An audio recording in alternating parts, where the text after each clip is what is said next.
Baik, Assalamualaikum warahmatullahi wabarakatuh. Before we start our material, I want to introduce myself. My name is Maila, and now I will presentation about struktur kurikulum. Tidak hanya strukturnya, tapi juga fungsi, terus konsep dari struktur kurikulum. Baik, langsung saja dimulai dari struktur kurikulum. Nah, struktur kurikulum adalah susunan atau kerangka mata pelajaran yang harus dipelajari oleh siswa dalam suatu jenjang pendidikan. Nah, struktur ini mengatur bagaimana pelajaran dibagi per kelas, beberapa jam pelajaran setiap minggu, serta bagaimana beban belajar siswa diatur. Nah, terus struktur kurikulum menjadi pedoman utama sekolah dalam melaksanakan proses pembelajaran agar tujuan pendidikan nasional dapat tercapai secara sistematis dan terarah. Struktur ini mengatur bagaimana mata pelajaran dibagi per kelas serta beberapa jam pelajaran setiap minggunya. Nah, dapat dipahami, struktur tersebut adalah susunan atau kerangka mata pelajaran agar kegiatan pelajaran tersebut bisa rapi secara struktur gitu. Terus yang kedua di sini fungsi struktur kurikulum. Nah, fungsi struktur kurikulum di sini berfungsi sebagai pedoman penyelenggaraan pembelajaran. Nah, di sekolah alat untuk menjamin ketercapaiannya kompetensi lulusan serta pengatur keseimbangan antara teori dan praktik. Terus dasar pengembangan jadwal dan pembagian tugas guru.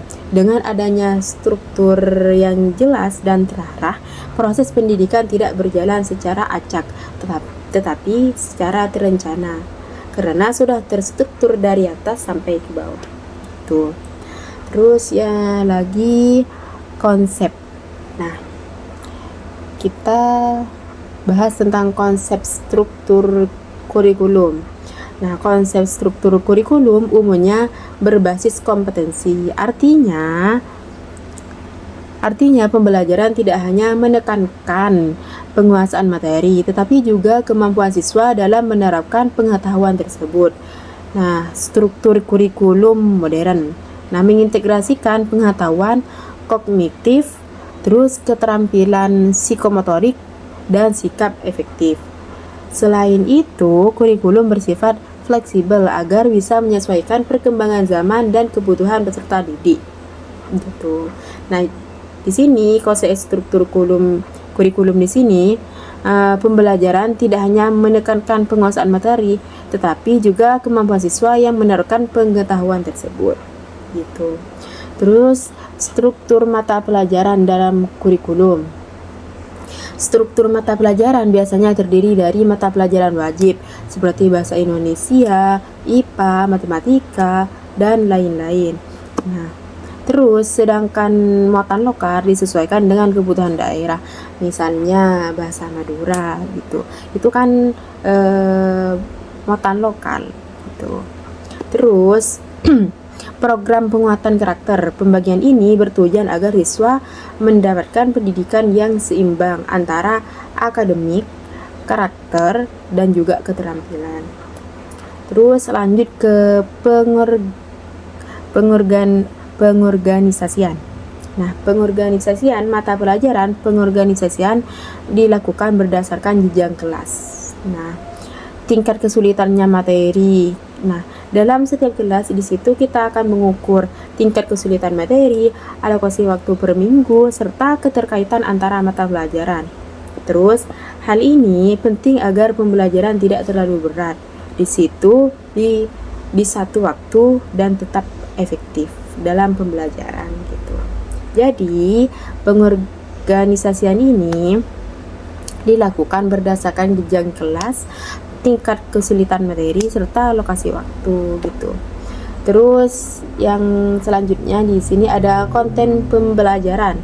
Nah, konten pembelajaran adalah isi atau materi yang diajarkan kepada siswa.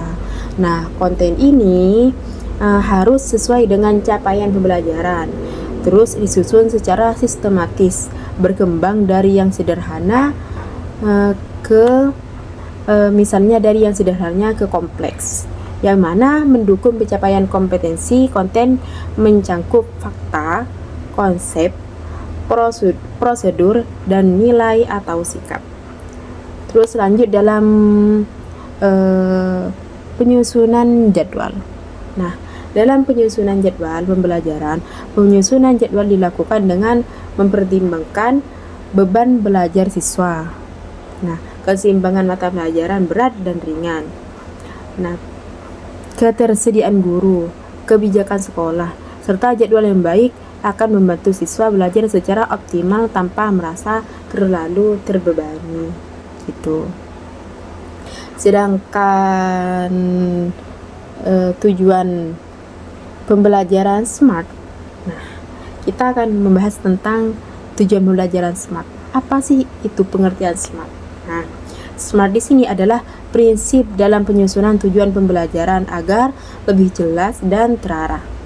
SMART terdiri dari spesifik, measurable, terukur, achievable, dapat dicapai, dan relevan. Terus ada tema bound, seperti yang saya ucapkan tadi, terikatnya waktu gitu. Nah, kita mulai dari spesifik. Nah, tujuannya spesifik ini tujuannya harus jelas dan tidak umum. Contoh, tidak spesifik, siswa memahami teks. Nah, itu tidak spesifik karena tidak dijelaskan teks apa, memahami teks apa gitu. Nah, sedangkan contoh spesifiknya, siswa mampu mengidentifikasi struktur teks, analytical exposition. Tujuannya, sedangkan tujuan spesifik membuat guru dan siswa tahu secara jelas apa yang harus dicapai. Nah, terus sudah spesifik, sekarang kita measurable. Measurable itu terukur. Tujuannya harus dapat diukur menggunakan indikator yang jelas. Biasanya menggunakan kata kerja operasional seperti menjelaskan, mengidentifikasi, menganalisis, dan menyusun. Dengan begitu, guru dapat menilai apakah tujuan sudah tercapai atau belum gitu. Nah, itu tujuannya measurable, terukur. Terus lagi ada achievable. Achievable itu artinya dapat dicapai. Nah, tujuannya harus realistis sesuai kemampuan siswa dan waktu yang tersedia. Jangan membuat tujuan yang terlalu tinggi sehingga sulit dicapai dalam satu pertemuan gitu. Terus relevan. Relevan itu tujuannya harus sesuai dengan kompetensi inti dan capaian pembelajaran. Artinya, tujuan tidak boleh keluar dari materi yang sedang dipelajari. Jadi harus yang dibahas itu harus dalam materi, tidak boleh melenceng dari materi tersebut. Nah, terus time bound, terikat waktu. Nah, tujuan harus memiliki batas waktu yang jelas. Nah, jadi setiap pembelajaran itu harus ada tujuan pembelajaran yang jelas. Misalnya, setelah pembelajaran 2 kali dalam 45 menit. Siswa mampu menyusun a text analytical exposition ataupun misalnya materinya analytical exposition atau hortatory exposition. Nah, kita harus mampu menyusun teks hortatory exposition secara mandiri gitu. Nah, terus kita membahas tentang keterkaitan SMART dengan evaluasi. Nah, hubungan tujuan SMART dan evaluasi. Tujuan SMART dengan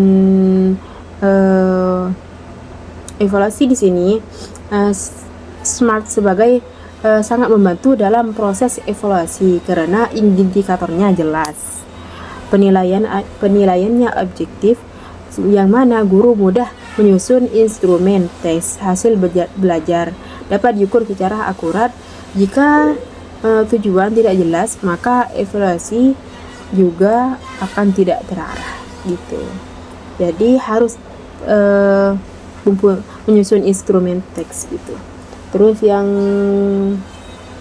selanjutnya di sini ada menyusun tujuan yang memungkinkan evaluasi akurat. Yang mana agar evaluasi akurat, guru harus menggunakan kata kerja operasional menentukan kriteria keberhasilan. Misalnya 75% benar, yang mana menyesuaikan bentuk tes dengan tujuan menyediakan bukti pencapaian pelajaran. Nah, hasil tugas presentasi teks, dengan begitu evaluasi benar-benar mengukur apa yang menjadi tujuan pembelajaran gitu. Jadi, nah kesimpulannya, struktur kurikulum mengatur susunan dan sistem pembelajaran. Konten dan jadwal mendukung ketercapaian kompetensi siswa. Nah, tujuan pembelajaran disusun dengan prinsip SMART, akan memudahkan evaluasi dan meningkatkan kualitas pembelajaran secara keseluruhan atau menyeluruh. Baik, sekian dari saya. Mungkin ini saja yang dapat saya sampaikan. Sekian dari saya. Assalamualaikum warahmatullahi wabarakatuh.